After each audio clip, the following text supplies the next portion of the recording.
Hi hello అండి. ఇవాల్టి video ఆచార్య దేవోభవ. Let's go video. తల్లిదండ్రుల తర్వాత మనం పూజించవలసినది గురువులే.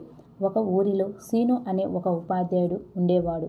సీను స్కూల్లో ఎవరికి ఏ సహాయం కావాలన్నా చేసేవాడు. అతను చాలా తెలివిగలవాడు. పాఠాలు చాలా బాగా చెప్పేవాడు. అతను చెప్పింది ఒక్కసారి మళ్ళీ ఒక్కసారి చదివితే ఇంకా మర్చిపోరు పిల్లలు. అతను పాఠాలు చెబుతున్నప్పుడు పిల్లలందరూ శ్రద్ధగా వినకపోతే అతనికి కోపం వచ్చి తరగతి నుండి బయటకు పంపించేవాడు. ఒకరోజు పాఠం చెబుతుంటే కిషాన్ అనే ఒక అబ్బాయి మాట్లాడుతూ కనిపించాడు. వెంటనే అతన్ని నిలబెట్టి, మీ నాన్న ఆరోగ్యం బాగలేకపోయినా నీకోసం మీ చెల్లి కోసం ఎంత కష్టపడుతున్నారు. నువ్వేమో చదువు మీద శ్రద్ధ లేకుండా ఉంటే ఎలా అని మందలించి తరగతి నుండి బయటకు పంపించారు. బయటే నిలబడి పాఠం విను అని అంటాడు. అక్కడ తిరిగే వాళ్ళు అందరూ కిషాన్ని చూసి నవ్వుతూ ఉంటే అతను చాలా అవమానంగా భావించి మాస్టారు మీద కోపాన్ని పెంచుకుంటాడు. కిషాన్ వాళ్ళ నాన్న అదే బడిలో టీచర్గా పనిచేస్తున్నారు. అతని కష్టసుఖాలను సీనుతో పంచుకుంటాడు. అప్పుడు సీను చిన్నప్పుడు పడ్డ బాధ అనిపిస్తుంది. ఒకరోజు సీను బడి నుండి ఇంటికి వెళ్తుంటే యాక్సిడెంట్ అయ్యింది. కాలు పెరుగుతుంది.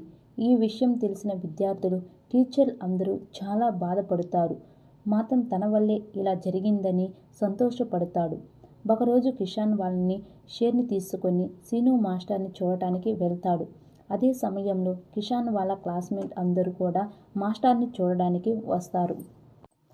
వాళ్ళందరూ సీను మాస్టర్తో యాక్సిడెంట్ ఎలా జరిగింది అని అడుగుతుంటే, అది నీ కళ్ళల్లో నీళ్లు తిరుగుతాయి, ఏమైందని వారందరూ ఓదారుస్తూ ఉంటే, అతను చిన్నప్పుడు తనకు జరిగిన సంఘటనను గుర్తు చేసుకుంటూ ఏడుపొచ్చింది అని చెబుతాడు.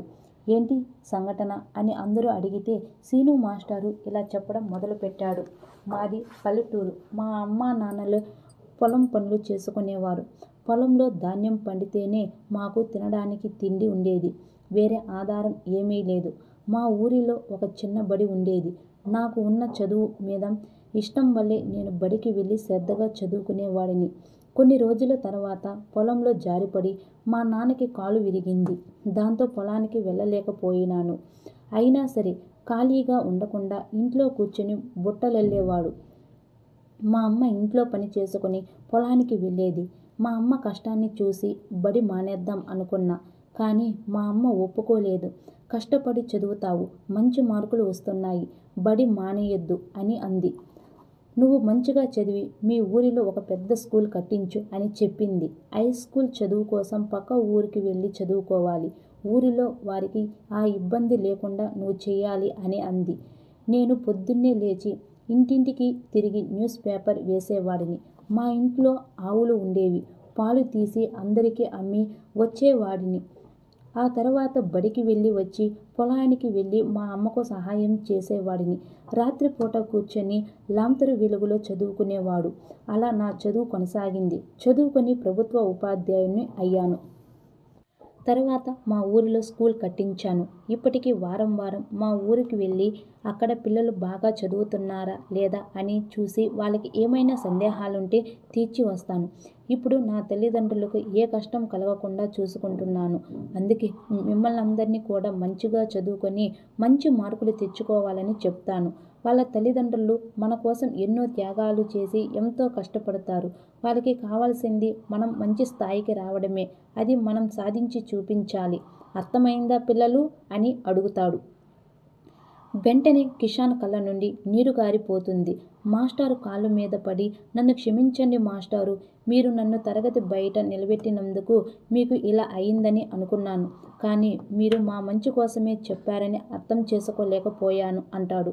అప్పుడు మాస్టారు, మీ వయసు పిల్లలు అలాగే ఆలోచిస్తారు. కానీ ఇప్పుడు అర్థమైంది కదా, ఇప్పటి నుండి అయినా మంచిగా చదువుకోండి అని అంటాడు. ఆ తర్వాత పిల్లలందరూ బాగా చదువుకొని మంచి స్థాయికి వస్తారు. ఒకరోజు కళ్ళు తిరిగి రోడ్డు మీద పడిపోయి ఉంటాడు. అటువైపు నుండి కారులో వెళ్తున్న కిషాన్ని చూసి వెంటనే కారు దిగి వచ్చి మాస్టారు గుర్తుపట్టి తన కారులో హాస్పిటల్కి తీసుకొని వెళ్ళి ట్రీట్మెంట్ చేస్తాడు. మాస్టారుకి మెలకు వచ్చి చూసి, చాలా థ్యాంక్స్ బాబు, నన్ను హాస్పిటల్కి తీసుకువచ్చినందుకు అంటాడు. మీరు నాకు థ్యాంక్స్ చెప్పవద్దు. మీ వల్లే నేను ఇప్పుడు ఈ స్థాయిలో ఉన్నాను. నన్ను గుర్తుపట్టలేదా మాస్టారు, నేను కిషాన్ని అని చెబుతాడు. మీరు ఆ రోజు చెప్పిన మాటల వల్లే నేను బాగా చదివి డాక్టర్ అయ్యాను మాస్టారు అని అంటాడు.